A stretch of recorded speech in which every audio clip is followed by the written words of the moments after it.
So you're going through a divorce, and there are some hidden emotional costs that I want to talk with you about now, just so you're aware of them and you can deal with them as they come up. One of the biggest ones is exhaustion. It's very mentally taxing to go through a divorce. I know it. It sucks. I've been through it, but you're going to get through it, okay? Now, what you can do is you can reach out and have a good support group around you. If you're going to therapy, definitely keep going to therapy, or maybe start going to therapy. Reaching out for help and going to a therapist is a sign of strength. It's not a sign of weakness. It's a sign that you're strong enough to realize that you can't handle it all on your own, nor should you have to. So get some help for that. Another emotional cost of going through a divorce is the social fallout. Maybe you had a lot of overlapping events with your spouse and friends that you had as a couple. Well, some of that may be coming to an end, but you know what? Things are going to get bright again for you, okay?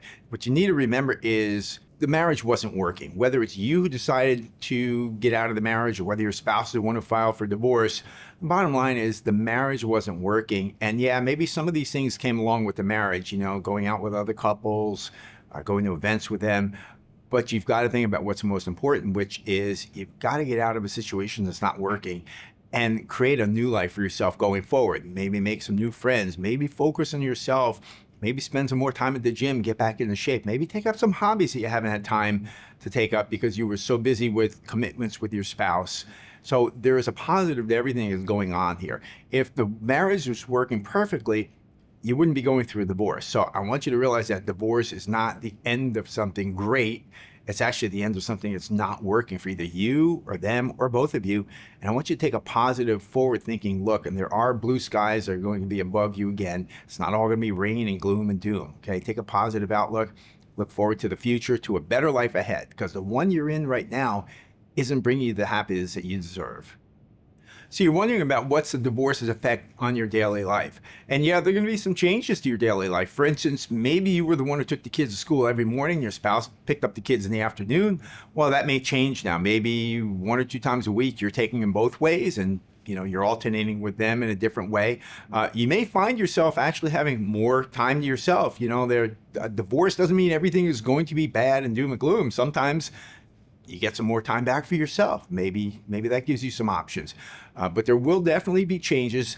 I would recommend that you embrace the change. Don't look at it with a negative attitude because that's not going to do you any good. The thing that's going to get you through this divorce, and it's going to help your kids also, is how you take this divorce mentally and how strong you are mentally and emotionally as you go through the divorce and move forward with your life beyond it. Your life is not defined by being coupled in a marriage to your spouse, okay? If that was working so perfectly, you wouldn't be here right now. Now, maybe it was their fault, maybe it was your fault, maybe it's just no fault, but the bottom line is there's life after the situation you're in right now. Even if you can't see that there is, you know there is, even though you're feeling some pain, so let's get you through this.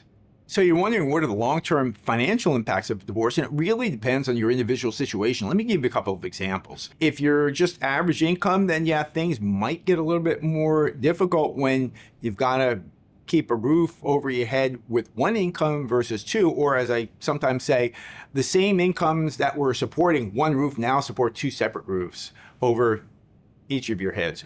But there could also be a positive impact to the divorce financially. For instance, if you're the spouse who's making a whole lot more money than the other spouse, well, it may actually be cheaper for you to live on your own and have control over that income just for yourself. Now, granted, you may be paying some alimony, you may be paying some child support, but you may find that even after paying the alimony, even after paying the child support, maybe those, $5,000-$10,000 a month credit card bills aren't hitting you anymore. And so you may find that you end up having more money to spend on yourself than you did when you were married, living in the house with everybody else. So don't take it all as doom and gloom. Plus, you need to just accept the reality, whether or not things are going to get a little bit tighter, whether things are going to get a little bit looser. This is where things are right now. What's going to get you through it is accepting it, embracing it, and making a plan to move forward. Don't get stuck in the mud, dwelling on yesterday. You want to know a great real life lesson from divorce is that there is life after divorce. There is happiness after divorce.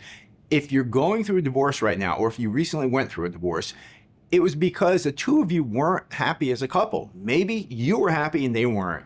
Maybe they were happy and you weren't. But the bottom line is you got married so that your lives would be better together. And guess what? It didn't turn out that way. That doesn't make you bad. It doesn't make them bad.